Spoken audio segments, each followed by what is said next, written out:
Yo, what up? How you doing? Look, in the kitchen sweating their ass off. Because why? It's juice making time, bro. We on to what? Tropical punch, baby. Piña. Y'all like the piña? I love me some piña. Pineapple, bro. Get your mind out the gutter. Shit. Damn. Shit is right. I've been letting it get a little bit better in my own sunshine, in my kitchen, you know? Because when I bought it, it was like fragrant, it was good, but it wasn't there yet. Well, it's there today, baby. Oh my God. Orgasmic. I can't wait to make this into some cannabis juice that y'all gonna be loving. Quenching y'all thirst and getting y'all fucked up. I mean, medicated. Both, really. Shit. What infusion are we using tonight? White Widow. White Widow. We're gonna have some White Widow tropical punch. Alright. What am I putting in it? We'll see. I don't know. I got cherries. I got mangoes. I got fucking strawberries. I don't think I have any strawberries though, because I got strawberry mango juice. Oh, I got fucking naranjas aquí, baby. And mandarinas, little ones. So those, I don't know, you know, whatever. We're gonna see what ends up in this. I'm just freestyling and shit. Tropical punch is a loose fucking term, and it can be anything that I want that is tropical. You know what I'm saying? So we're gonna stick away from like the regular old fruit punch that everybody be drinking, because, you know, I don't even really know what makes it red. Like, is it strawberry? Is not cherry? What's the flavor in fruit punch that is the fruit, that is the red? Am I tripping? I was never a big fruit punch drinker, and I certainly never looked up the recipe. But, like, what is the main ingredient in, like, an old school fruit punch that turns it red? Because berry punch is its own thing. So what is the fruit? I gotta Google it now. I can't be tripping. I'm like... I just, you know what I mean? Like, when I'm trying to think of, like, I'm in the fresh fruit aisle, I'm like, I don't even know what to get to put in fruit punch. What is it? I don't know what's in the punch. Sounds like jungle juice, yeah. I don't know what he be putting in this shit. But anyway, the reason why I didn't want to go traditional is because why? Because I must add a sufficient amount of sugar, CaNNa sugar, liquid sugar, not, you know, nasty old, like, white bad for you sugar, like, the good shit, that takes me, you know, weeks to make and infuse and get it as potent as y'all people want it, and we all want it. Because let's be honest, like, if you're grabbing one of our juices, give me a moment, I'll show you. This is the peach tea, alright? Peach tea, ChEfLoKa, Notorious Exotixx, down in DC, in the DMV. So this is a 12-ounce juice, alright? It's got 400 milligrams THC in it. For the average person, that's a lot to hit at one time. So these are like sipping juices. Like, maybe like slurp the first half and then you sip the rest of it and you ride the wave. You know what I'm saying? You want to take it all to the head, that's on you, but it should probably come with a disclaimer. Because I've been known to put people on their ass when they try me. Even if they think that they're ingettable, I always get them. I've had, you know, I've been testing and doing like field work and data testing and research for about 4.5, almost 5 years now, collecting data on different test subjects, meaning humans with different tolerances. And, you know, it is an absolute fact. I don't, you know, need to prove it. I've seen it, that regardless of what someone believes their tolerance to be, edibles seem to hit everyone a little bit different. So until you know what you're comfortable with, yo, start slow, bro. There is nothing wrong with microdosing and then smoking to like jumpstart. You know what I'm saying? A lot of people, including myself, in the beginning, were put off by the whole edible everything. Because why? Because you feel like you have no control over how fucked up you get, and why you always end up like in a hole, like glued to the couch, like fucking off your face, like whatever, right? If they're good.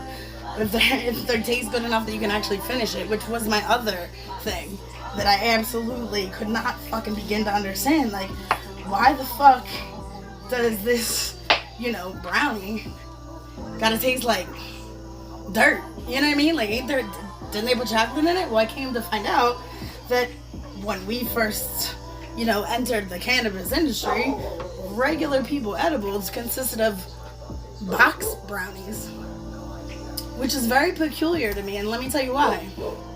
They would cite on their ingredients or on their label that it had a certain amount of milligrams of THC, whatever they would say. Let's say 200. Well, clearly they never did their math, because you can't get 200 milligrams per portion in a box brownie using the amount of vegetable oil or butter if you substitute butter for the oil, because it's not even butter in the recipe. So you can't even get 200 milligrams per brownie. It's impossible. Trust me, I've done all the equations. I'm a fucking geek. I took it to the molecules, alright?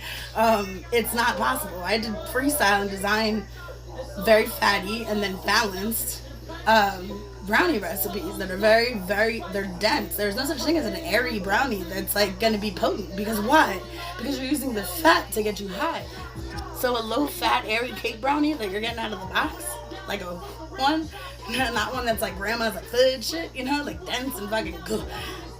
It's not plausible. You're not putting enough fat in it. You can't put, it doesn't matter how much weed that you put in that liquid, in the oil, in the butter, and whatever you're using. It doesn't matter what it is. It does matter what it is, because different fats absorb different amounts of THC. A lot of people don't get that one either. Regular butter, that's for beginners. If you really want the most potent products, you need to learn how to clarify your butter first. Or you can come out your pocket and buy ghee, but that's just a fucking waste. Because the water and the milk protein that comes in our butter doesn't absorb and hold on and bind enough of the molecules. You can put 10 ounces of weed in a cup of butter. It can only absorb however much it can absorb. The rest is called runoff. It's called waste. It's called money down the drain. And that's if you got, you know what I mean? And it's a ridiculous amount. You would never use that much. But like literally, like,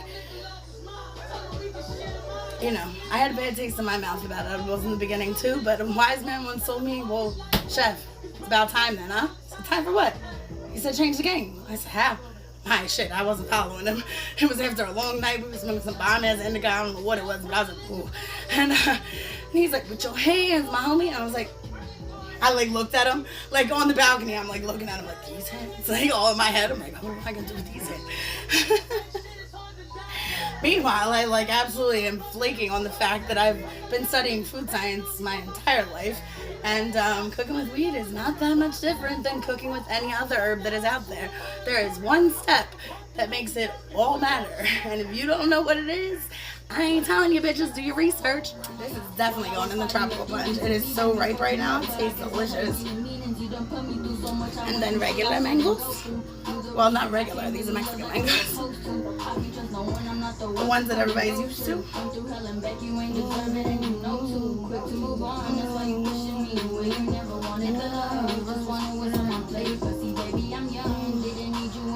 That's how you know your mango is ready. If you can peel it, and not all the fruit comes off. If all the fruit comes off and it's stuck to the fucking, it's just stuck to the skin, it's too ripe. I mean, you can lick it off and whatever, but it's not, you know what I mean? It's too far.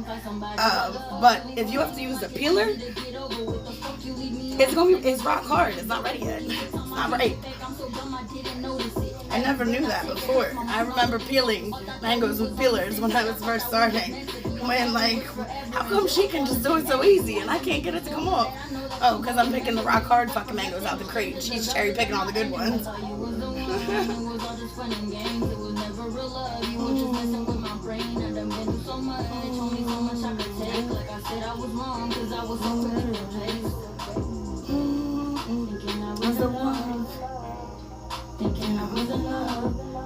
Ooh, wait.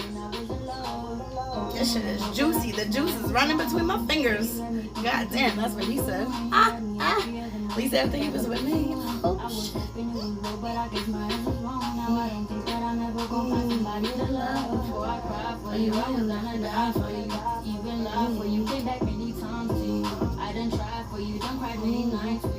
Never lied to you, never lied to you. I was in love, thinking I was in love.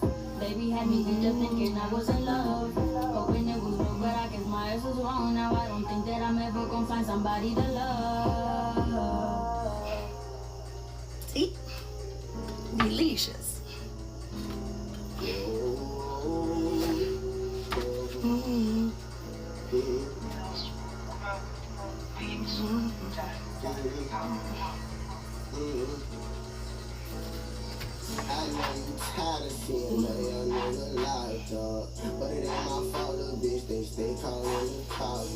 And I know you say you down the ride and that you keep it real. But girl, you know that it's something that I ain't never feel. But I feel that when I'm with you, I'm trying to get the logo. No matter what's the nigga, well, baby, let me show you.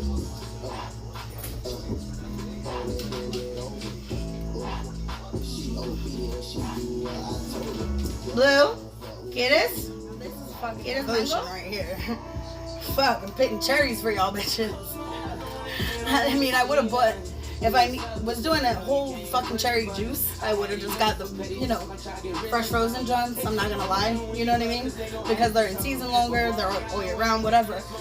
But it was the height of cherry season recently, so I indulged on my own cherries.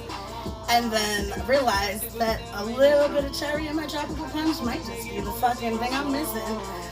So I can't fucking blend them or puree them or do anything I want to do with them with these fucking pits in there. So guess what? Pitting cherries for y'all bitches. 2, 4, 6, 7 at a time. Lucky motherfucking 7. Jeez. 14. Here we go. Rashid, where the fuck are you? You tell me juice lemons. I need some help, bro. I pick the stems first, line them up. This is fucking bullshit. This is some tedious ass shit. I feel like I'm back in fucking New York. Fucking picking herbs one at a time. Leaf by leaf. Hey, babe.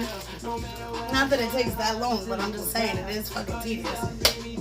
But at least it don't splatter all over you. A lot of the shit we had to do in the kitchen, man, fucking pomegranate seeds. If you had to fucking seed like 10 pomegranates or a whole case, you better double up your apron, bro, because there's no way. There is no fucking, unless you're wearing a poncho, you coming out with splatter.